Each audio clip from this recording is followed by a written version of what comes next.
नमस्कार, आप देख रहे हैं प्रदेश का सबसे भरोसेमंद news channel India news Uttar Pradesh Uttarakhand और मैं हूं आपके साथ आयुष चित्रांश। एक वक्त था जब यूपी की सियासत में बाहुबली जरूरी भी थे और मजबूरी भी थे, लेकिन 2017 के बाद से सूबे में बीजेपी सरकार बनने के बाद बाहुबलियों को उनके सही ठिकाने पर पहुंचा दिया गया है। अब हर दागी को और उसके दाग को बेनकाब करके सलाखों के पीछे भेजा गया है। एक बार फिर से यूपी विधानसभा चुनाव के मुहाने पर खड़ा हुआ है। ऐसे में एक बार फिर से बाहुबली अपने लिए सेफ हाउस को तलाश कर रहे हैं। कुछ पार्टियां हैं जो कि बाहुबलियों से किनारा कर रही हैं, तो कुछ बाहुबलियों का इस्तकबाल करने के लिए बैठी हैं। मायावती ने आगामी चुनाव को लेकर के ट्वीट के जरिए एक बड़ी घोषणा की है।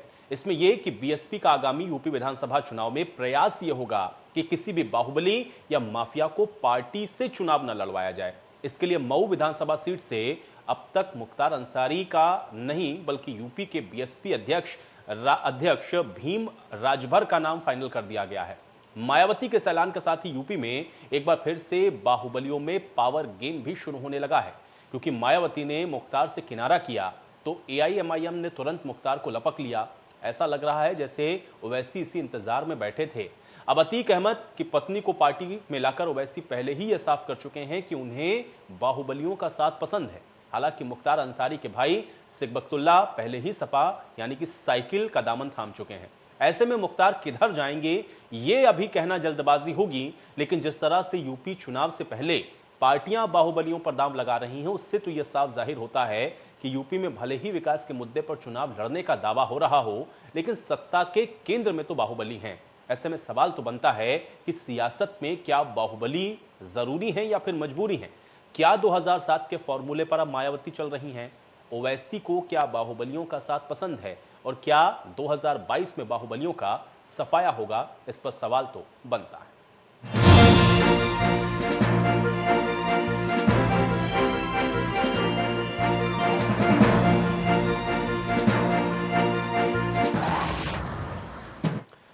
तो मुख्तार अंसारी का टिकट कटने के बाद अब इसको लेकर के उत्तर प्रदेश के अंदर जो राजनीति है वो गर्माती हुई दिख रही है। अब राजनीतिक लिहाज से अगर इसको देखा जाए तो ये उत्तर प्रदेश के लिए भी बेहद महत्वपूर्ण हो जा रहा है। अब इस पर पॉलिटिकल रिएक्शंस क्या कुछ है, सबसे पहले आपको ये सुनवाते हैं। तो मायावती जी से कि क्या वो इतनी नादान है कि उन्हें पता नहीं था कि मुख्तार अंसारी का रिकॉर्ड क्या है। मुख्तार अंसारी उनकी पार्टी से टिकट लेते हैं, उनकी पार्टी से विधायक भी हो जाते हैं। और मैं एक रैली का स्टेटमेंट आपको सुनाऊं या याद दिलाऊं। एक रैली में मायावती जी ने कहा था कि वो मुसलमानों के मसीहा है। तब आप बताइए, तो पहले का बयान सच था या अब का बयान सच है? लोग कंफ्यूज हैं। मायावती जी कह रही हैं कि मुख्तार अंसारी साहब बहुत बड़े अपराधी हैं, इसलिए उनका टिकट काटा जाए और काट दिया। मैं ये कहना चाहता हूं कि जब तक अतीक अहमद साहब मुख्तार अंसारी साहब से इन लोगों को फ़ायदा था, उनको निचोड़ रहे थे, तब तक के पार्टी में भी ले रहे थे और विधायक भी चुनाव का टिकट भी दे रहे थे। आज बुरे वक्त में उनके साथ ये खड़े नहीं हो रहे हैं और उनका टिकट काट रहे हैं।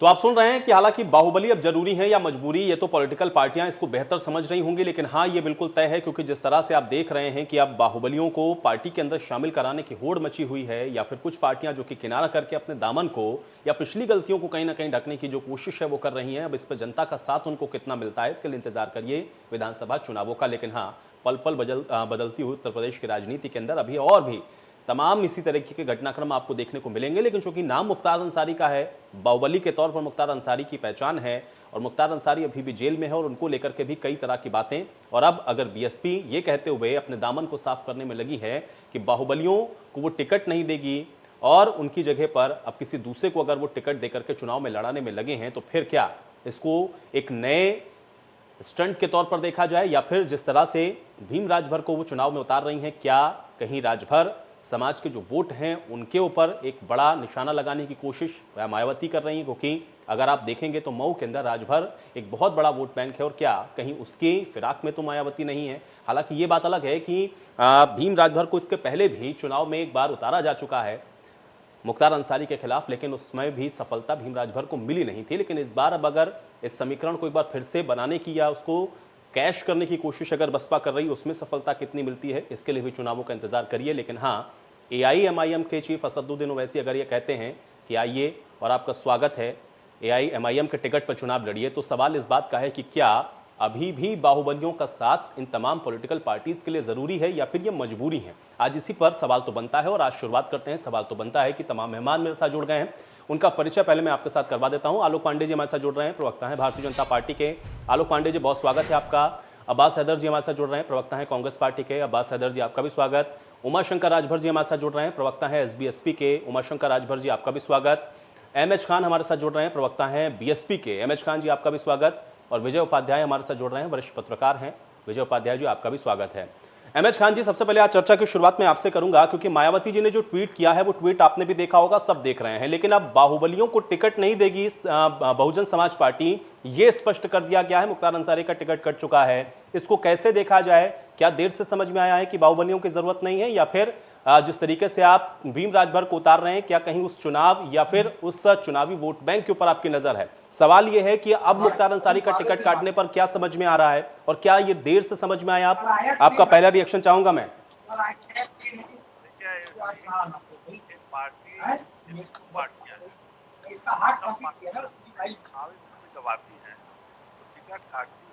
एमएच खान जी, क्या आप मुझे सुन पा रहे हैं? नहीं, मैं बोल रहा हूँ, मुझे आप नहीं सुन पा रहे हैं क्या? मुझे आप नहीं सुन पा रहे हैं? जी जी, एमएच खान जी बात रखें, थोड़ा सा ऑडियो बढ़ाएं एमएच खान जी का, मुझे सुनाई नहीं पड़ रहा।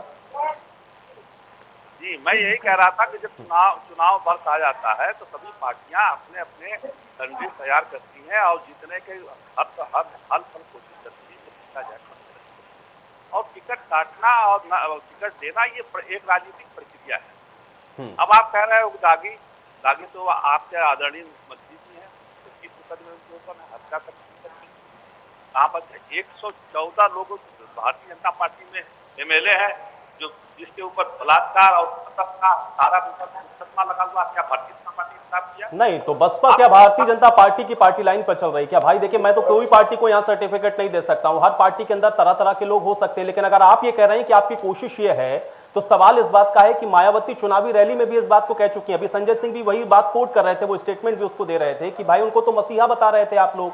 आज आप कह रहे हैं कि आप दागियों को अपनी पार्टी से चुनाव का टिकट नहीं देंगे, ये समझने में इतना समय क्यों लगा है? मेरा सवाल ये है। अगर आप पूछेंगे तो मैं जवाब नहीं दे पाऊंगा। अगर आपने मुझे सवाल पहले आप तो समझ लीजिए क्या पूछना है आपको। अगर पूछ लीजिए, फिर से पूछ लीजिए क्या पूछना मुझसे। आपको बीच में टोकिएगा तो मैं जवाब नहीं दे पाऊंगा। एमएच खान जी, मेरा सवाल होगा पूछ लीजिए क्या पूछना फिर से। आप जब बोलेंगे, जो जवाब देंगे, आप जो जवाब देंगे उस पर मेरा काउंटर सवाल होगा एमएच खान जी। ऐसे नहीं होगा कि मैं एक साथ 6-7 सवाल मैं आपसे पूछूं और आप 7 सवाल का जवाब देते रहेंगे, ऐसा नहीं होगा। बीच में टोका टाकी में आप टोका टाकी नहीं करते हैं। आप पूरा सवाल पूछिए। मैंने पूरा सवाल पूछा और आपके जवाब पर ही मैंने दोबारा से सवाल पूछा। फिर आपने टोक के दिया मुझे, फिर क्यों आपने नहीं? तो मैं टोकूंगा, ये मेरा अधिकार है, मैं टोकूंगा आपको। आपसे मैं थोड़ी ना पूछ करके आपसे सवाल पूछूंगा। जब मुझे लगेगा कि मुझे आपको टोकना चाहिए, मैं टोकूंगा। एमएच खान जी, आपकी बोलती बंद हो गई तब। एमएच खान जी, भाजपा के लोगों को सवाल उठाया, आपकी बोलती बंद हो गई। एमएच खान जी, मैंने क्या कहा? आप सुन नहीं रहे, आप सुन नहीं रहे, आप सुन नहीं रहे। मैंने ये कहा कि मैं किसी पॉलिटिकल पार्टी को ये नहीं कह सकता हूं कि उसकी पार्टी में दागी है या फिर नहीं है, ये उनकी पार्टी का विषय हो सकता है। मैं आपकी पार्टी से रिलेटेड आपसे सवाल पूछ रहा हूं, जो मसीहा थे आज वो दागी कैसे हो गए? मेरा सवाल ये है आपसे। आप फिर वही सवाल कर रहे हैं, जो मसीहा थे, क्या थे, कौन थे, नहीं थे। हम आज जो बात कह रहे हैं उस पर अमल करिए ना। हम आज कह रहे हैं कि हम किसी दागी को टिकट नहीं देंगे। तो पहले क्यों नहीं किया भाई? यही तो मैं पूछ रहा हूं। और किसी पार्टी के अंदर हिम्मत है, और किसी पार्टी के अंदर हिम्मत है कह दे कि हम किसी दागी को टिकट नहीं देंगे? आप इस बात को तो तारीफ करना चाहिए। कोई ऐसी पार्टी, बहुजन समाज पार्टी एक ऐसी हिंदुस्तान में निकल के आई है जिसने ऐलान किया है कि मैं जो बाहुबली है उनको टिकट नहीं देंगे। और कोई पार्टी अगर ऐलान करे तो समझ में आता है। तो हृदय परिवर्तन कैसे हुआ? ये सब सवाल पूछूंगा ना मैं आपसे एमएच खान जी, हृदय परिवर्तन कैसे हो गया? परिवर्तन आप नहीं पूछ सकते, जनता पूछेगी ना। परिवर्तन कैसे हुआ? सवाल पूछना मेरा काम है एमएच खान जी, और आप मुझे ना बताएं कि मुझे क्या पूछना है क्या नहीं पूछना है। एमएच खान जी, मैं आपसे पूछकर सवाल नहीं पूछूंगा, आपसे सवाल पूछकर मैं सवाल नहीं पूछूंगा। ये मेरा काम है सवाल पूछने का, और जनता की तरफ से ही मैं सवाल पूछने के लिए यहाँ पर बैठा हूँ। जवाब आप भी जनता को दीजिएगा, लेकिन ये हृदय परिवर्तन कैसे हुआ ये तो आपको बताना पड़ेगा। आप चर्चा में बैठे हैं तो आपको बताना पड़ेगा। एमएच खान जी, चर्चा में बैठे हैं तो बताना पड़ेगा।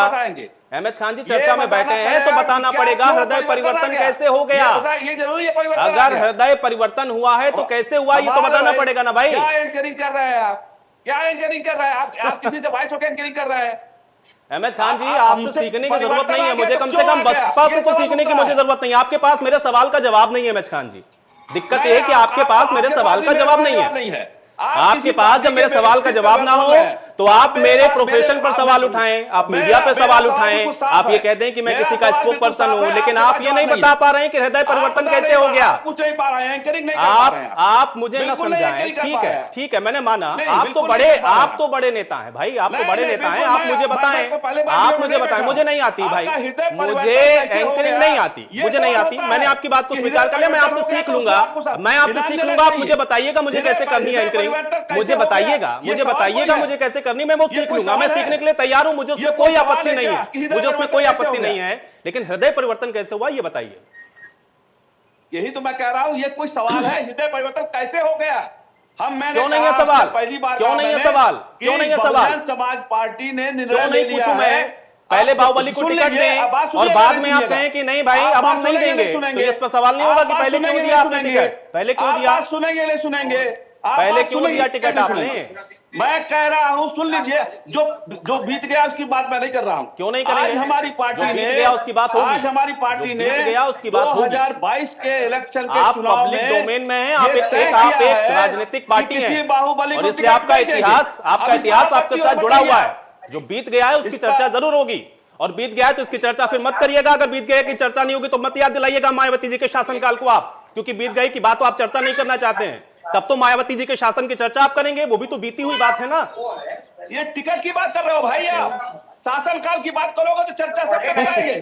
चलिए मैं समझ गया एमएच खान जी, मैं समझ गया। इसलिए मुझे आपसे एंकरिंग सीखने की जरूरत नहीं है, इसीलिए मुझे आपसे सीखने की जरूरत नहीं है, इसीलिए मुझे आपसे सीखने की जरूरत नहीं। हमको भी आपसे सीखने की जरूरत नहीं, इसीलिए मुझे आपसे सीखने की जरूरत नहीं, क्योंकि आपके पास मेरे सवाल का जवाब ही नहीं है। हमको भी आपसे सीखने की हृदय परिवर्तन कैसे हुआ है सवाल का जवाब अगर आप मुझे नहीं देंगे तो मुझे आपसे सीखने की जरूरत नहीं है। हृदय परिवर्तन कैसे हो गया आप बता देंगे, मैं आपसे एंकरिंग सीखूंगा। अब्बास हैदर जी, आप क्या एंकरिंग करेंगे? क्या हम प्रवक्ता क्यों बनेंगे? नहीं, आप ही तो सिखाने बैठे ना मुझे, आप सिखाने के लिए बैठे, आप सिखाने के लिए बैठे, मैं सीखने के लिए बैठा हूं। लेकिन हृदय परिवर्तन कैसे हुआ ये तो मैं पूछूंगा। सुनिए ना, मैं हृदय परिवर्तन कैसे हुआ ये तो मैं कह रहा हूं, सुनिए मेरी बात, मैं कह रहा हूं सुनिए मेरी बात। मैं कह रहा हूं पार्टी 2022 में चुनाव लड़ने के लिए रणनीति बना दी और रणनीति बनाया है तो उसमें कहा है कि बाहुबली को टिकट नहीं देंगे। इसमें क्या बुराई है? बुराई मैंने पूछी नहीं, मैंने तो ये पूछा कि हृदय परिवर्तन कैसे हो गया। हमने ये कहा और कोई पार्टी कह के दिखाए। बिल्कुल ये उनके लिए सवाल है, कोई पार्टी वो नहीं करेंगे तो उस पर सवाल है, वो नहीं करेंगे तो उस पर सवाल है, वो नहीं करेंगे तो उस पर सवाल है। लेकिन ये सवाल तो मैं आपसे पूछूंगा भाई हृदय परिवर्तन कैसे हुआ और उसका जवाब आपके पास नहीं है। आलोक पांडे जी, क्या कोई पॉलिटिकल पार्टी कह सकती है?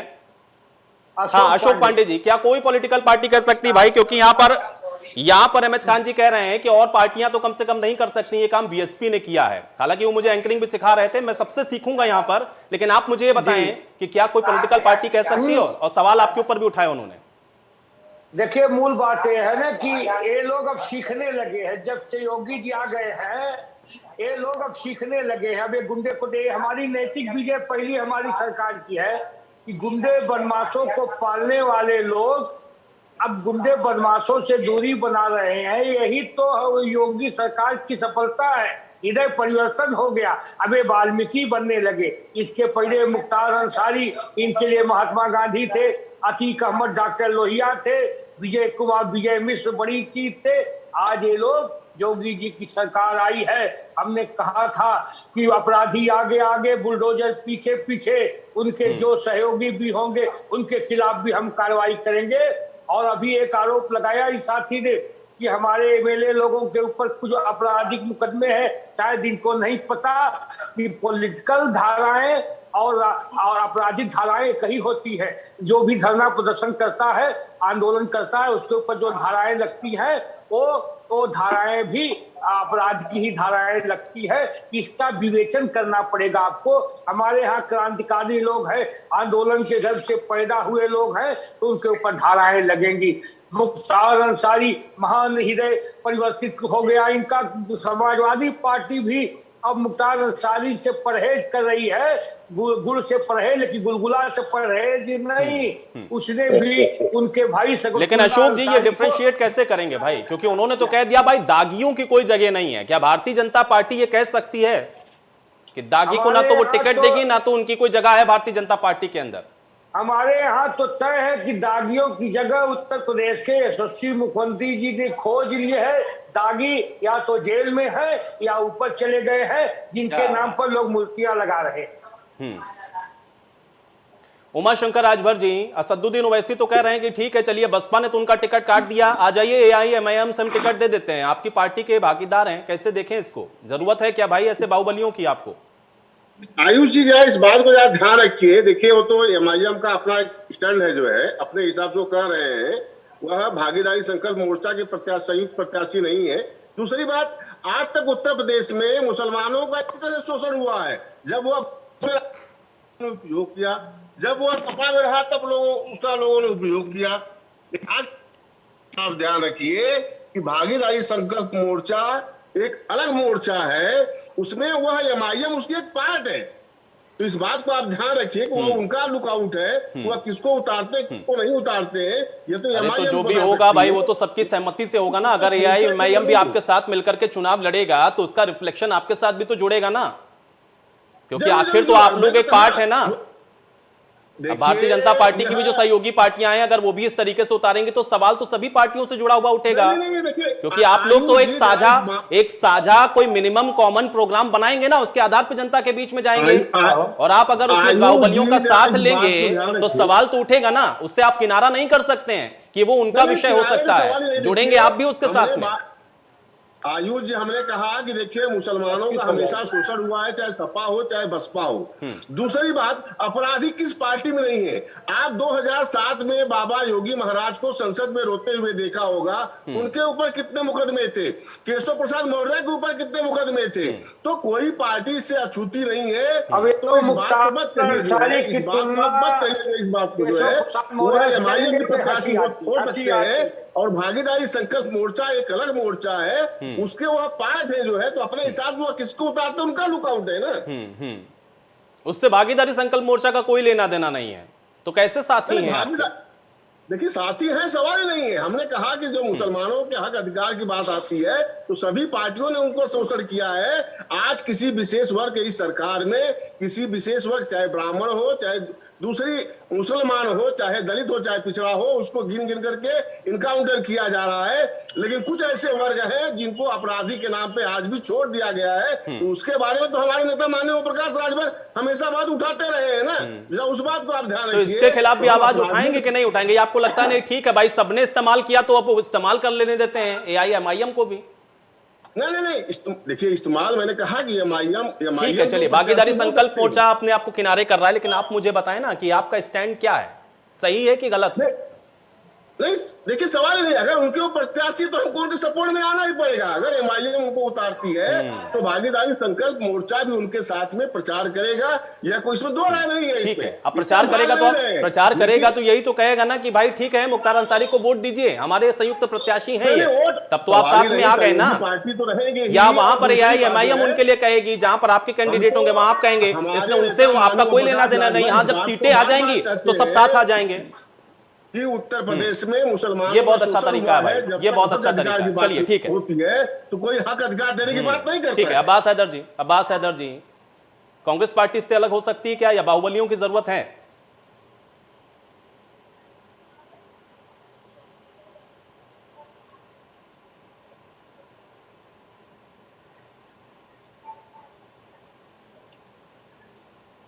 अब्बास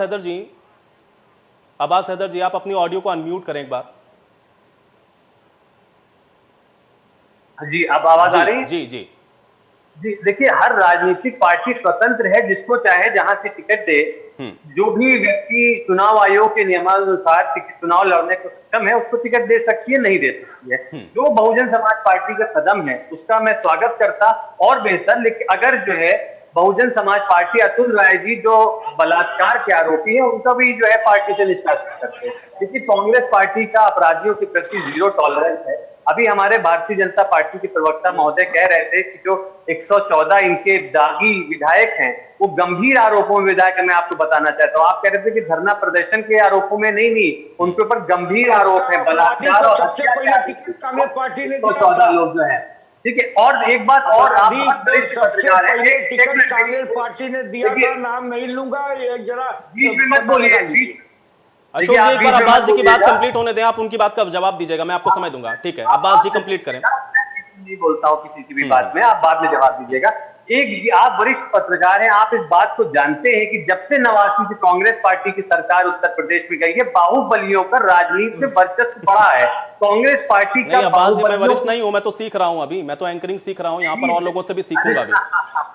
नहीं, अब मैं जानता हूँ आपको, आप बहुत अच्छी पत्रकारिता करते हैं। नहीं, मैं सीखने के लिए तैयार हूँ, मैं सीखने के लिए तैयार हूँ, मैं सीखना हमेशा चाहिए इंसान को। देखिए, सीखना तो जीवन के साथ चलता है, बिल्कुल। लेकिन देखिए, कांग्रेस पार्टी की जब से सरकार गई है, बाहुबलियों का वर्चस्व बढ़ा है, चाहे जो भी पार्टी हो, जितने प्रवक्ता बैठे हैं सब जानते हैं किसका कौन बाहुबली है। और मैं आपको दिखाना चाहता हूं कि टिकट के लिए कांग्रेस पार्टी ने परफॉर्मा है। इसमें सबसे पहला और महत्वपूर्ण प्रश्न ये है कि आप कोई सजा याफ्ता तो नहीं है, आपके ऊपर कोई आपराधिक मुकदमे तो नहीं चल रहे। तो मुझे लगता है अपराधियों के खिलाफ कांग्रेस पार्टी जीरो टॉलरेंस को लेकर के एक स्वच्छ राजनीति उत्तर प्रदेश में देने के लिए काम कर रही है, और उत्तर प्रदेश की जनता कांग्रेस पार्टी की तरफ दिख रही है। अभी प्रियंका जी ने 12,000 किलोमीटर की यात्रा का ऐलान किया है, पूरे उत्तर प्रदेश में गांव-गांव तक, जन-जन तक हम पहुंचेंगे।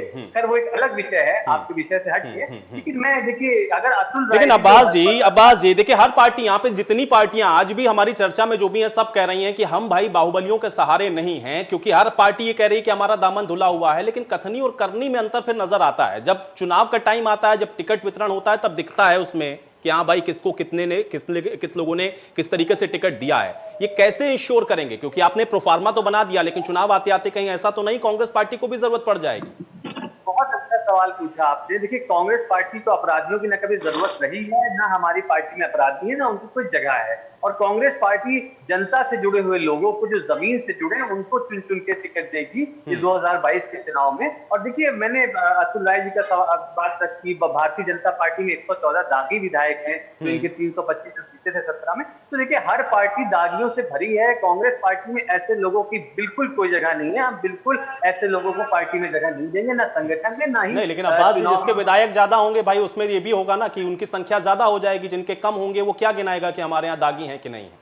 देखिए, मैं बता रहा हूँ, 114 लोग वो हैं जो गंभीर आरोपों में, हत्या और बलात्कार जैसे आरोप। ठीक है, ये गंभीर आरोप वाली जो बात आपने कही, इसका जवाब मैं अशोक जी से लूंगा। लेकिन विजय उपाध्याय जी, मैं आपका रुख कर लेता हूं। विजय जी, बहुत चुनाव आपने देखे होंगे और आपके नजदीक से तो बहुत सारी चीजें गुजरी होंगी। ये जरूरत है बाहुबली, या आपको लगता है कि इनके बिना उत्तर प्रदेश का चुनाव ये पॉलिटिकल पार्टियां लड़ ही नहीं सकती हैं? क्या देखते हैं? और अभी मायावती ने जो स्टेटमेंट दिया, उसको आप कैसे देखेंगे? देखिए, मायावती का स्टेटमेंट तो महत्वपूर्ण है और वो एक नई बहस को जन्म देता है उत्तर प्रदेश की राजनीति में। जो बसपा 2017 या 2019 में उसका क्या रुख रहा है, हमें अच्छे से याद है। किस तरीके से सपा से टिकट नहीं मिलने के बाद अंसारी बंधु बसपा के दरवाजे पे गए थे। उस प्रेस कॉन्फ्रेंस में भी मैं मौजूद था। तो अगर हृदय परिवर्तन हुआ तो इसका स्वागत करना चाहिए। लेकिन हम उन मतदाताओं के बारे में भी चर्चा करें, हम उन मतदाताओं के बारे में भी सोचें जो किसी को बार बार जिता रहे हैं। आखिर जो दूसरे दल हैं, उनके नेताओं में ऐसी क्या खामियां हैं कि जनता की कसौटी पे खरे नहीं उतर रहे हैं? मऊ जैसे विधानसभा से लगातार जेल में रहते हुए मुख्तार अंसारी 3 बार जीते हैं, और जेल में रह के वो कौन सा समाज कार्य कर दे रहे हैं? ये अपने आप में बड़ा महत्वपूर्ण है। और हम जब कहते हैं कि हमारी जनता जनार्दन है या जनता बहुत समझदार है, तो इस पे डाउट क्रिएट होता है कि समझदारी का पैमाना क्या है। 143 करीब 2017 में दागी चुन के आए थे। बहुत से पे गंभीर मामले हैं और पार्टियां ये तर्क देती हैं जब तक कोर्ट किसी को सजा न दे तब तक उसे अपराधी नहीं कह सकते। ये बात बिल्कुल सही है। न्यायिक प्रक्रिया में भारत के बिल्कुल सही है कि आपके ऊपर कितने भी मुकदमे हो, अगर सजा नहीं मिली है तो जनप्रतिनिधि अधिनियम 1952 आपको रोकता नहीं है चुनाव लड़ने से। अब जब आप सजायाफ्त हो जाएंगे तभी आपकी सदस्यता जाएगी।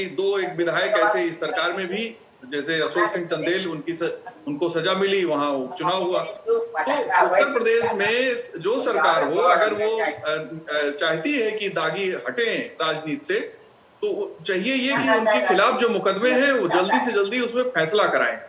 हम ये देख रहे हैं कि लेकिन कितने बड़े माफिया विजय हैं। जी स्पेसिफिकली अगर इस मामले को हम लोग समझने की कोशिश करें तो क्या मायावती सिर्फ इसलिए हटा दे रही है मुख्तार अंसारी को कि इतना भरे कि वो दागियों को टिकट नहीं देने वाली हैं, या इसके पॉलिटिकल मायने को समझ में आ रहे हैं? देखिए, अगर आप राजनीतिक समीकरण में देखेंगे तो मुख्तार मुस्लिम वोट बैंक के आइकॉन बनाने की भी कुछ लोग बात करते हैं कि वो मुस्लिम वोट बैंक के आइकॉन हैं और मुख्तार भाई जहां रहेंगे वहां पे मुस्लिम वोट करेगा। तो इस लिहाज से तो बसपा का फैसला राजनीतिक रूप से कसौटी पे खरा नहीं उतरता है। लेकिन सिग्बतुल सपा में जाते हैं, मुख्तार का बेटा सपा में जाता है और एक हफ्ते बाद मायावती जी ये फैसला देती हैं कि हम भीम राजभर को मऊ से लड़ाएंगे। तो ये मायावती की रणनीति कोई हिस्सा होगा। देखिए, बसपा में टिकट बड़ी तेजी से बदलते हैं और जिसको टिकट वो काट देती है, कुछ दिन बाद अगर दोबारा टिकट देती है तो उसके लिए एक नया लॉजिक लेके आती है। तो हम इसको अस्थाई निर्णय माने ये बहुत जरूरी नहीं है, क्योंकि जब अंतिम समय आएगा टिकट का तब तक चीजें बदल भी सकती हैं और राजनीति में कोई सगा नहीं है और कोई चीज इसमें कहते हैं ना कि प्यार और जंग में जो है सब कुछ जायज है, तो राजनीति में भी सब कुछ जायज है। तो वो क्या करेंगी अंत में मायावती, ये अभी समझ से परे है। क्योंकि कई बार ऐसा हुआ है कि ऐसे लोगों को उन्होंने टिकट नहीं दिया, बाद में दे दिया, जिसको मना किया बाद में उन्होंने कहा वो आया था, उसने सफाई दी तो मुझे समझ में आया कि नहीं वो तो ठीक था, मुझे गलत जानकारी लोगों ने दी थी इसलिए मैंने दोबारा उसको टिकट दे दिया। तो ये देखिए, अब आपस में एक दूसरे से लड़ने झगड़ने वाली पार्टियां, आरोप लगाने वाली पार्टियां भी कई बार गठबंधन बना लेती हैं, फिर गठबंधन तोड़।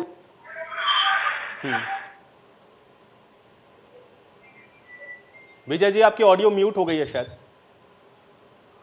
जनक बात नहीं है कि आगे क्या होगा इसके बारे में हम लोग अनुमान नहीं कर सकते, लेकिन ये बहस तो उत्तर प्रदेश में शुरू हो गई कि दागी किसके साथ जाएंगे। जैसे एक पार्टी खुले तौर पे ऑफर दे रही कि नहीं उनके तो बुरे दिन आए हैं, हम टिकट देंगे। तो वो टिकट इसलिए देना चाहते हैं, उनको लगता है कि ये जिताऊ कैंडिडेट है और ये जीत जाएगा अपने विधानसभा क्षेत्र से। इसलिए अब जिस तरीके से भाई ठीक बात है कि कोई माफिया है तो उसके परिवार का उसमें कोई दोष नहीं, कोई अपराधी है और जब तक सजा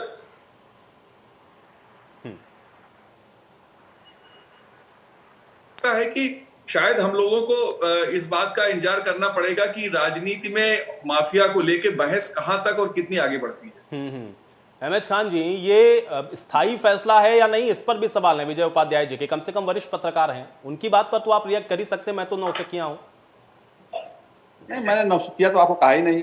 मैं तो कहा ही नहीं, मैंने तो ये कहा कि मैं आपके सामने आपको नौसिखिया मान के चल रहा हूं, इसलिए मैं वरिष्ठ पत्रकार की बात को कोट कर रहा हूं। इसलिए मैं वरिष्ठ पत्रकार की बात कहूंगा नौसिखिया, मैं वरिष्ठ पत्रकार की बात को इसलिए कोट कर रहा हूं क्योंकि मैं तो सीख रहा हूं। मैं सीख रहा हूं। लेकिन विजय उपाध्याय जी की बात का जवाब दीजिए भाई, या तो आप उनको भी सिखाइए, क्योंकि उन्होंने ये कहा, हम भी सीख रहे हैं, क्योंकि उन्होंने ये कहा कि स्थायी नहीं होता है कोई फैसला। ऐसा ना हो कि कहीं अभी चुनाव आते आते एक नए तर्क के साथ आ जाए मायावती। भाई मैं वरिष्ठ पत्रकार की बात को कोट कर रहा हूं, मैं वरिष्ठ पत्रकार की बात को कोट कर रहा हूं। जवाब दें इस बात का। नहीं, वो सही कह रहे हैं। वो सभी राजनीतिक दल जो है, कभी कभी ऐसा होता है कि समीकरण बदलने पर टिकट बदले जाते हैं, इसमें हकीकत है। लेकिन ये आप कहिए कि मुख्तार अंसारी मुसलमानों का आइकॉन रहे हैं या बड़े भाई हमारे नेता रहे हैं, तो इसको हम नहीं मानते हैं। इसलिए कि बहुजन समाज पार्टी ने उनके भाई जो सिब्बतुल्लाह अंसारी अभी समाजवादी पार्टी में गए हैं, उनको भी टिकट दिया था, वो खुद ही हार गए। उनके बेटे को टिकट दिया था, वो खुद हार गए। तो हमारी 2 सीटें तो ऐसी खराब हो गई। तो ये मुसलमान ये अगर कहेंगे मुसलमानों का चेहरा है, मुसलमानों का ये है, तो वो तो जीतते तो रहे ना डॉक्टर एमएच खान जी, वो जीतते तो रहे, एक जिताऊ कैंडिडेट तो वो जीतते रहे, लेकिन अपने बेटे को नहीं जिता पाए, अपने भाई को नहीं जिता पाए। नहीं, वो एक अलग विषय हो सकता है, लेकिन वो खुद तो जीतते रहे ना। नहीं, वो जीतते रहे, मैं कहाँ मना कर रहा हूं। मैं तो ये कह रहा हूं अपने भाई को नहीं जिता पाए, अपने बेटे को जिता नहीं पाए, तो मुसलमानों का नेता कहां से हो गए? मैं इस पर सवाल कर रहा हूं। मैंने ये नहीं कहा मुसलमानों के नेता, मैं कह रहा हूं कुछ लोग ऐसा कहते हैं। उनको पोर्ट्रे करने की कोशिश होती है, वैसा उनका कहने का तात्पर्य है कि उनको प्रेजेंट किया जाता है ऐसा। तो कुछ लोग ऐसा कहते हैं, मैंने आपके लिए नहीं कहा, मैंने कहा कुछ लोग ऐसा कहते हैं। जैसे एआईएम तो खुलेआम उनको कह रही है बुरे दिन है इसलिए हम कह रहे हैं आइए हमसे टिकट लीजिए। ठीक बात है, मैं वही कह रहा था। अब देखिए बात जब आती है कि टिकट बंटवारे की, तो आपने सही कहा कि टिकट बंटवारे में कभी कभी टिकट बदले जाते हैं। जाति समीकरण हिंदुस्तान उत्तर प्रदेश में आप नकार नहीं सकते हैं। तो जाति समीकरण के हिसाब से जब टिकट एक ही सीट पर कई लोग एक साथ आ जाते हैं तो वहां टिकट बदलना पड़ता है। ये पार्टी की मजबूरियां होती हैं और हर पार्टी चाहती है कि हम किसी तरह से जीतें, कोई भी काम करके ऐसा करें जिससे हम हर समाज में अपना संदेश दे सकें। तो मुख्तार अंसारी का टिकट काटा जाना बसपा की मजबूरी है क्या? नहीं, बसपा की मैं नहीं कह रहा हूं, मैं तो सभी पार्टियों को कह रहा हूं सर। जो तो इसीलिए तो मैंने सवाल पूछा ना कि ऐसा क्या हो गया, ऐसा क्या हो गया कि ये लगा कि मुख्तार अंसारी को अब टिकट नहीं देना चाहिए? नहीं, मैं आपसे यही आप मुझे आपसे आपकी बात पे इसी बात पे एतराज था कि अगर हमने आज अपने निर्णय लिया है तो पीछे अब उसकी बात मत सोचिए, क्यों बात ये सोचिए कि आप अच्छा निर्णय लिए आज है। आज हमने अच्छा निर्णय लिया है, सारे राजनीतिक दलों के लिए ये एक मिसाल बनेगा। दूसरी बात यह है कि मैं फिर वही कह रहा हूं कि भारतीय जनता पार्टी में 114 दागी है और आदरणीय मुख्यमंत्री योगी आदित्यनाथ पर भी मुकदमे हत्या के लगे हुए थे, तो वो मुख्यमंत्री बन गए, कोई सवाल नहीं कर रहा है। सिकबतुल्ला जी को समाजवादी पार्टी में शामिल करने की वजह तो नहीं है इसके पीछे कहीं कि आपने सोचा अब मुख्तार अंसारी को टिकट देने से यहाँ तो हमारा कोई फायदा नहीं होने वाला? ये कोई वजह नहीं, ये कोई वजह नहीं है। वजह यह है कि वहां पर हमने ये जो सवाल उठाए जाते रहे हैं बाहुबली बाहुबली बाहुबली, तो उसको हमने अपनी पार्टी से कोई हमारे पार्टी पर ये उंगली ना उठा सके कि इनके साथ बाहुबली है। इसलिए हमने हमारे कोऑर्डिनेटर्स को बहन जी का ट्वीट भी गया है और सबको निर्देश भी गया है कि आप जो भी कैंडिडेट देखें उनको देख लीजिए, उनके ऊपर मुकदमे कितने हैं, अगर बाहुबली है तो उनको टिकट नहीं दिया जाए। अशोक पांडे जी आप जवाब दें। साहब छवि अशोक पांडे जी जवाब दें, क्योंकि सबसे ज्यादा सवाल भारतीय जनता पार्टी को लेकर है, क्योंकि सबसे ज्यादा दागी आपके पास है। देखिए, आपको बता दें कि मैं बार बार कह रहा हूं कि राजनीति के अपराध की अलग अलग धाराएं नहीं होती, उसकी विवेचना होनी चाहिए। और सब बहुजन समाज पार्टी आज नैतिक बन रही है। अरे अब्बास जी ने 116 उन्होंने बताया, शायद यही आंकड़ा है ना अब्बास जी? पहली पार्टी है जो 114 वो बता रहे हैं कि ऐसे हैं जिनके खिलाफ गंभीर मामले। अब मुझे नहीं पता वो आंकड़ा कहां से लेके आए, क्योंकि मेरे पास वो डाटा फिलहाल नहीं है, मैं उसकी पुष्टि भी नहीं कर सकता हूं। लेकिन हाँ, अगर वो कह रहे हैं अब्बास हैदर जी, एक सेकंड अशोक जी, अशोक जी, हाँ मैं टीवी पे हूँ इसलिए आपसे बात नहीं कर पाया। विजय उपाध्याय बोल रहा हूँ। पैसा दे के दीवालों पर जब कभी खुआता है उसका ज्यादा पैसा दे देता है। अशोक जी, 114 विधायक ऐसे हैं भारतीय जनता पार्टी के अंदर जिनके खिलाफ संगीन मामले दर्ज हैं। नहीं, दौलत की बेटी है, एक तो टिकट बेचती है। चुनाव आते आते किसको कौन टिकट मिलेगा? बिल्कुल उपाध्याय जी ने सही कहा, जो ज्यादा पैसा देगा वो हाथी का टिकट लेगा। भारतीय जनता पार्टी के बारे में बताइए ना। 114 विधायक अब्बास जी ने बताया जिनके खिलाफ सबसे ज्यादा और संगीन धाराओं में मामले हैं। सुन लीजिए, 114 एमएलए राजनीतिक धाराएं हैं और जो धाराएं हैं निश्चित तौर पर आगाज में विचाराधीन है। अगर विचाराधीन है तो अपराधी कैसा, जो हिंदुस्तान का कानून कहता है। और सबसे बड़ी बात यह है कि अभी हमारे कांग्रेस के साथी कह रहे थे कि हमने भोला पांडे और देवेंद्र पांडे जैसे हवाई जहाज के हाईजैकर को टिकट देने का काम कांग्रेस पार्टी ने किया था। शंकर त्रिपाठी भी बता दीजिए। शंकर त्रिपाठी का भी नाम बता दीजिए पांडे जी। बिल्कुल मैंने ले लिया गुजर, बिल्कुल ले लिया। शंकर त्रिपाठी को दिया उन्होंने सीधा टिकट, उन्होंने हवाई जहाज के हाईजैकरों को टिकट देने का काम किया है। हमारी नैतिकता की बात कर रहे हैं। उमाशंकर राजभर जी सिर्फ ये कह करके कैसे किनारा करेंगे भाई? जवाब तो आपको भी देना पड़ेगा। लेकिन अशोक चंदेल को आपने क्यों दिया था पांडे जी? क्योंकि कांग्रेस पार्टी ने तो प्रोफार्मा बता दिया कि हमने ये देखिए फॉर्म बना रखा है। आम आदमी पार्टी भी ऐसी बात कह रही है। बहन जी ने जो ट्वीट कर दिया कि हम तो भाई मुख्तार अंसारी का टिकट ही इसीलिए काट रहे हैं कि हमको शुचिता की राजनीति चाहिए, दागी और बाहुबली हमको तो चाहिए ही नहीं। अब एसपी ये कह करके कैसे अलग करेगी? क्योंकि असदुद्दीन ओवैसी तो कह रहे हैं आ जाइए, आपका स्वागत है AIMIM में। उनके ऊपर कितनी धारा है उनसे पूछ लीजिए ना। यही माने नहीं, पार्टी में डिफरेंस भाई, यही तो बात है ना कि अगर अन्य पॉलिटिकल पार्टी, मुझे बात बताइए उमाशंकर राजभर जी, भारतीय जनता पार्टी जो काम करेगी उसी पार्टी लाइन पर आप भी चलेंगे, उसी पर आप भी चलेंगे, उसी पर कांग्रेस भी चलेगी, उस पर भी बसपा भी चलेगी। तो ऐसे थोड़ी ना होगा ना। आपका तो अपना एक अलग एजेंडा है ना। तो आप ये बताएं कि भाई बाहुबली को टिकट नहीं दिया जाएगा, ये शुरुआत मायावती ने करी है। अब आप ये कैसे इसको अलग करेंगे अपने आप को कि भाई वो तो असदुद्दीन ओवैसी देखें कि वो किसको टिकट दे रहे हैं नहीं दे रहे हैं। आखिर तो आपके ही है ना पार्ट वो। नहीं पार्ट है, वो तो हम कह रहे हैं कि वो भागीदारी संकल्प मोर्चा के वो पार्ट है, उसमें 10 दल है जो है, तो उसका विरोध उसमें क्यों नहीं होना MIM चाहिए है, भाई? आप कहें, वो जो- आप खुलकर कहें कि नहीं भाई बाहुबली की एसबी एसपी को कोई जरूरत नहीं है। नहीं देखिए मैंने कहा राजनीति ये में जो जहाँ कोई ऐसी ये जो पार्टियां राजभर नहीं जी की और पार्टी है, देखिए, मऊ से इसी को भाजपा चुनाव जो है, लड़ना राष्ट्रीय था, समाज पार्टी ओम प्रकाश clear है राजभर को लड़ना कि था और लड़े नहीं। जो गरीब है, जो दबे हैं, उनको हम लड़ाने का प्रयास कर रहे हैं। भाजपा से गठबंधन में 2017 में इन्हीं को चुनाव लड़ना था। रखिए ना। विजय जी क्या क्या सवाल पूछ रहे थे आप? मैं कह रहा हूं कि 2017 में जब बीजेपी के साथ तालमेल हुआ था तो मऊ की सीट बीजेपी ने ओम प्रकाश राजभर के खाते में ही दी थी। उस समय की परिस्थितियों को आप याद कर लीजिए, समझ में आ जाएगा। उमाशंकर राजभर जी जवाब दे दें। नहीं हम तो कह रहे हैं, हम लड़े थे, हम दूसरे स्थान पे थे, तो हम उन्हीं से लड़े थे, हमने प्रचार भी किया था। लेकिन अगर MIM उनको प्रत्याशी तो आप दूसरे स्थान पर थे, अब अपने क्या संकल्प हुआ, मोर्चा इसको में पता लाकर के होगा पहले आपको ना। स्थान को भी सुनिश्चित कर सकते हैं ना, इसीलिए तो आप कह रहे हैं ना खुल के विरोध कहां कर पा रहे हैं। नहीं लेकिन आयुष जी बताइए, विरोध कर दीजिए ना भाई, कहिए कि नहीं, कहिए कि भाई हमारा उनसे कोई लेना देना नहीं है। अगर ऐसे लोगों को पार्टी आपके गठबंधन के कोई सहयोगी भी अगर ऐसे लोगों को टिकट देंगे तो उसका विरोध करेंगे हम, ये क्यों नहीं कह पा रहे हैं?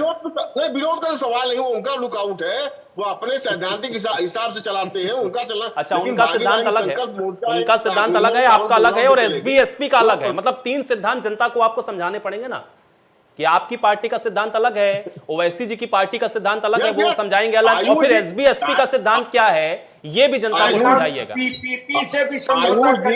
इस बात को आप क्लियर मानिए, इस बात को कि भागीदारी संकल्प मोर्चा जो है उनका एक विचारधारा अलग है, इसमें 10 नहीं भाई, ये बड़ा कंफ्यूजन है भाई, जनता बहुत कंफ्यूज हो जाएगी, 3 अलग अलग बातें समझनी पड़ेंगी। थोड़ा तो क्लियरिटी रखिए ना, थोड़ी तो क्लियरिटी रखिए, गलत है सही है हाँ ना कुछ तो बताइए, ये तो बड़ा कंफ्यूजन है। अब्बास हैदर जी।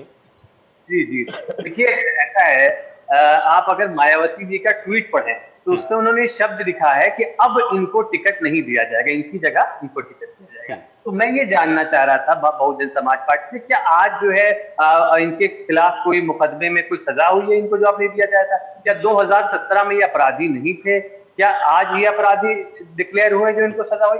अगर मायावती तो जब आज की बात करिए ना, बीती बात विसारिए, आज की बात करिए, यही तो तर्क है ना बसपा का कि इतिहास में क्यों जाते हैं भाई। मैंने पिछला सवाल पूछा तो यही बोला मुझे MS खान जी ने, ये भी बोला कि भाई मैं क्या एंकरिंग करता हूं, मेरा तो सवाल ही नकार दिया उन्होंने। अगर बहुजन समाज पार्टी अपराधियों के खिलाफ जीरो टॉलरेंस होता है इनका, तो ये कई सारे अपराधी जो इनकी पार्टी में है, जिनका कुछ का मैंने नाम भी लिया, उन सबका टिकट काट देते तो मुझे लगता कि हाँ भाई अपराधियों के खिलाफ है। इनके परिवार के एक व्यक्ति दूसरी पार्टी में चले गए, शायद उसका रिएक्शन है, ये अपराधियों के खिलाफ जीरो टॉलरेंस नहीं है इनका। अगर अभी भारतीय जनता पार्टी के साथी हमारे कह रहे थे, भोला पांडे जी के उन्होंने जिक्र किया, तो वो एक्चुअली राजनीतिक मसला था। अभी जो है अब मुझे लगता है विजय उपाध्याय जी ज्यादा बेहतर समझा देंगे। उसमें कोई उनके पास ना हथियार था ना कुछ था, वो एक कुछ समय के लिए उन्होंने फ्लाइट रोकी, फिर वो खुद ही उड़ा दी गई, या तो एक अलग मसला था, वो बिल्कुल राजनीति। और इनके जो अपराधी है, कुलदीप सेंगर जैसा आदमी इनकी पार्टी का विधायक बना हुआ है, सरकार उसको बचाने का प्रयास करती है और ये बताते हैं कि अपराधियों के खिलाफ जो है इनकी पार्टी है। इनके यहाँ रेप और हत्या के आरोपी विधायक बैठे हुए हैं विधानसभा के अंदर, और ये बताते हैं कि इनका जीरो टॉलरेंस है अपराधियों के खिलाफ। मैं ये कहना चाहता हूं, चलिए आज हम बड़ा दिल करते हैं, हम सब एक जो है अपराध मुक्त उत्तर प्रदेश के लिए ऐसे व्यक्तियों के खिलाफ एक मुहिम चलाते हैं, हम सब मिल करके ऐसे लोगों के खिलाफ जो अपराधी हैं, जो बाहुबली हैं, उनको टिकट ना देते हैं, उनका राजनीति में बहिष्कार करते हैं, नए युग का शुरुआत करते हैं। उसमें सब पार्टियों को आना है, यहाँ जितने लोग बैठे हैं। मुझे अभी नहीं डिबेट में हो सकता है भाई, डिबेट में हो सकता है कि यहाँ पर आ जाए, लेकिन मैंने फिर भी पहला सवाल भी यही आपसे पूछा था कि ये भाई लास्ट तक आते आते कैसे इंश्योर होगा ना, यही तो सवाल है। डिबेट में कह सकते हैं, जनता के बीच में जाके कह सकते हैं, लेकिन आखिर में जब टिकट आते हैं ना, जो हम लोग लिस्ट देखते हैं, तब आता है समझ में, अच्छा इनको भी टिकट मिला है। विजय उपाध्याय जी ये अचानक से आइडियल सिचुएशन कैसे हो गई है, यही तो समझना है ना। ये आइडियल सिचुएशन है या वाकई में वक्त की अब इस समय जरूरत है, या उसके राजनीतिक समीकरण समझ में आ गए क्योंकि आपके पास ऑप्शन नहीं है? विजय उपाध्याय, इसमें बड़ा रहस्य है। जब बसपा कोई फैसला लेती है तो उसमें बहुत रहस्य होता है, उसको डिकोड करना बड़ा आसान काम नहीं है। और हम लोग बहुत सी चीजें टीवी डिबेट में कह भी नहीं सकते, चैनल पे आप नहीं कह सकते, क्योंकि उसका सबूत देना बड़ा मुश्किल काम है। लेकिन उत्तर प्रदेश की सियासत में दागी को लेकर एक छीना झपटी की भी स्थिति है। AIM कह रही है कि नहीं नहीं, जहां से चाहेंगे वहां से हम टिकट दे देंगे। तो आप समझ सकते हैं कि उत्तर प्रदेश की सियासत को लोग किस किस नजरिए से देख रहे हैं। ये बात, जो लोग दागी चुनाव लड़के आते हैं उसमें से कई को सजा हो जाती है। पिछली विधानसभा में भी 2 को सजा हो गई थी, फिर बाई इलेक्शन हुए वहां पे। इस विधानसभा में भी मुझे जहां तक याद है एक विधायक को सजा मिल गई, उसकी बड़ी लंबी फहरिस्त थी अशोक चंदेल की, और उनको सजा हो गई, तो फिर वहां भी बाई इलेक्शन कराना पड़ा था। तो सबसे अच्छा उपाय तो यही है कि जिनके खिलाफ गंभीर आपराधिक मामले हैं, हत्या की कोशिश, डकैती, बलात्कार जैसे केसेस हैं, उनको कम से कम सरकार त्वरित न्यायालय से सजा दिला दे। सजा दिलाने के बाद तो चुनाव लड़ ही नहीं पाएगा। लेकिन राजनीतिक दलों का जो फोकस है, चाहे वो सत्ता में हो ना हो, कार्रवाई तो बहुत हो रही है। जैसे अभी भी उत्तर प्रदेश सरकार में कार्रवाई बहुत हुई। 1500 करोड़ रुपए रिकवर कर लिए गए, तमाम जमीनें खाली करा दी गई, लखनऊ के बराबर की जमीनें खाली हो गई। लेकिन क्या कोई ऐसा व्यक्ति अभी है जिसके ऊपर जो चुनाव लड़ने से अयोग्य करार दिया जा सके? वो स्थिति अभी नहीं आई है। इसीलिए मुख्तार अंसारी की छीना झपटी हो रही है। बसपा निकाल के बाहर कर रही है, ओवैसी की पार्टी उठा के अपने पास रख रही है। आओ आओ हमें मिल गया, अब हम जहां से चाहेंगे लड़ा देंगे।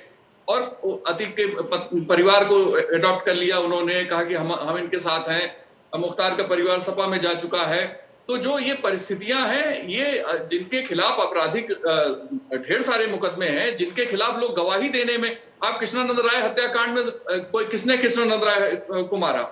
आज हम ये कह ही नहीं सकते क्योंकि कोर्ट ने बाइज्जत बरी कर दिया सारे आरोपियों को। तो जो ये स्थिति है, ये बहुत खतरनाक है। इस स्थिति को समझने की जरूरत है कि समानांतर सरकारें जो चलती रहती हैं किन्हीं इलाकों में, उसको कैसे आप ब्रेक करेंगे और कैसे वहां डेमोक्रेसी आएगी, इस पे भी बहस होनी चाहिए। डॉक्टर एमएच खान जी, इसका जवाब दें। नहीं, बात ठीक कह रहे हैं, मैं उसको बात को क्रिटिसाइज नहीं कर रहा हूँ। राजनीतिक दल अपने हिसाब से कार्यक्रम चलाते हैं और परिस्थितियां जब आती हैं तो उसी हिसाब से फैसला भी लेते हैं।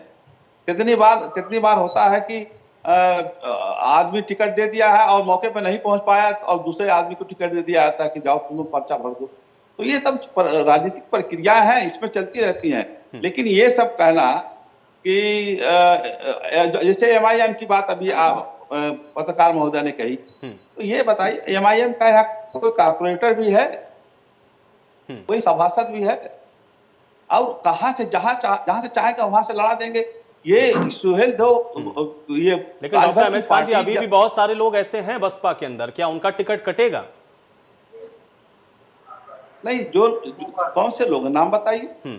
अब्बास हैदर जी, ऐसा बताएं कौन बाहुबली है? तो अतुल राय जी बलात्कार के आरोपी हैं, सांसद हैं, बड़े नेता ऐसे बहुत सारे हैं। और सबसे पहले शुरुआत तो भारतीय जनता पार्टी की करनी चाहिए। सुन लीजिए, अब कांग्रेस के प्रवक्ता सुन ले, कांग्रेस के प्रवक्ता जरा सुन ले। प्रियंका वाड्रा जी के हस्बैंड पर ED का छापा पड़ा हुआ है और आप जेल भेजे उन्हें, अगर उन्होंने कोई उनका आरोप होता है। सुनिए, घोटाला, जमीन का घोटाला है, इसीलिए 3 दिन के लिए यात्रा करके चली जाती है। और सबसे ज्यादा अगर नुकसान किसी ने किया मुसलमानों का, तो ये कांग्रेस ने किया है। कांग्रेस के जमाने में जिस वक्त देश आरोप को मैं माफी चाहता हूँ, आप बहुत वरिष्ठ हैं, लेकिन आप बलात्कार के आरोपी को उनसे कंपेयर कर रहे हैं, ये बहुत ही तुच्छ बात है। कांग्रेस में सच्चर कमेटी की रिपोर्ट आई जिसमें बताया गया कि मुसलमानों की दशा सबसे ज्यादा खराब है। अगर आप बलात्कार के आरोपी को मुंह दिखाने लायक नहीं है, मुंह दिखाएगी कंपेयर कर रहे हैं, तो ये बहुत तुच्छ बात है। आपको इसके लिए माफी मांगनी चाहिए। कंपेयर नहीं किया जाएगा क्या? कंपेयर नहीं किया जाएगा क्या? क्यों नहीं कंपेयर किया जाएगा? आपके जो नेता जिसके ऊपर सारा दारोमदार है, ठीक है, लेकिन एमएच खान जी चलिए, वो भी दागी थे तो आप भी दागी ना, यही तो बात है आपने। क्योंकि मायावती जी ने कहा कि अब नहीं, मायावती जी ने कहा कि अब नहीं, गंभीर मामला है। एमएच खान जी, मायावती जी ने कहा कि अब नहीं, तो कम से कम अब नहीं में ये होना तो चाहिए ना। आप अपनी पार्टी लाइन पे तो चलें, वो क्या कर रहे हैं उससे आपका क्या है? नहीं, वो जब सवाल हमसे करेंगे तो हम भी तो सवाल जवाब उनसे करेंगे। नहीं, आप तो सवाल पूछे, लेकिन आप मुझे बताइए कि क्या आप उनको नहीं मानते? मैं जवाब देना चाहूंगा। देखिए, पहली चीज तो रॉबर्ट वाड्रा जी कांग्रेस पार्टी के सदस्य नहीं है, कोई चुनाव नहीं लड़ रहे हैं, ठीक है। अगर सरकार समझती है कि वो किसी चीज में उनको आरोपी बनाया तो 7.5 साल से इनके पास जेल भेज देते। कुछ उन्होंने किया है तो जेल भेज देते। फर्जी का जबरदस्ती का मुकदमा उनके ऊपर लगाते हैं, आरोप से काम नहीं चलता है। आरोप सिद्ध कीजिए, जेल भेजिए। कुछ किया ही नहीं है ठीक तो है आप क्या अहमद खान जी, करेंगे? देखिए इसकी शुरुआत करी ना, क्योंकि मायावती जी अगर ये कह रही हैं, मायावती जी अगर ये कह रही हैं कि नहीं भाई दागी बाहुबली की कोई जगह कम से कम बसपा के अंदर नहीं है, तो जो नाम उन्होंने ले लिया है भाई उसको भी तो आप बताइए ना कि उसके लिए क्या सोचा है फिर बसपा ने, या उसको सर्टिफिकेट बसपा ने दे दिया है, या अगले चुनाव में हम इंतजार करें कि जैसे इस बार मुख्तार अंसारी, अब अगली बार हम सुनेंगे कि उनको भी आप टिकट नहीं देंगे, वो एकदम साफ सभी के हो जाएंगे। अब बताइए डॉक्टर अहमद खान जी, क्योंकि शुरुआत आपने की ना, आपने कहा कि आपको अप्रिशिएट करना चाहिए, मायावती जी ने अच्छी शुरुआत की। हाँ तो करना चाहिए ना, उसमें क्या बात है। अभी तो कह रहे थे ना ये कि ईडी का छापा जो है प्रियंका वाड्रा के हस्बैंड में पड़ा है, अभी कोई सबूत नहीं आया है, अभी कुछ नहीं आया है। चलिए तो ये कैसे कह सकते हैं। चलिए ठीक है, अब आप किसी बात के साथ में चर्चा ये समाप्त करूंगा। बहुत शुक्रिया आप लोगों का, आप लोगों ने समय निकाला, चर्चा का हिस्सा बने। हालांकि ये सवाल उत्तर प्रदेश की राजनीति में हमेशा बरकरार रहेगा कि बाहुबली जरूरत है या फिर मजबूरी है, क्योंकि जिस तरीके से एक पार्टी एक बाहुबली को जब निकाल रही है, अपनी पार्टी से टिकट काट रही है, तो दूसरी पार्टी उसका इस्तेमाल कर रही है, और यही उत्तर प्रदेश की राजनीति है जिसको आपको समझना होगा। आज सवाल तो बनता में मेरे साथ फिलहाल इतना ही।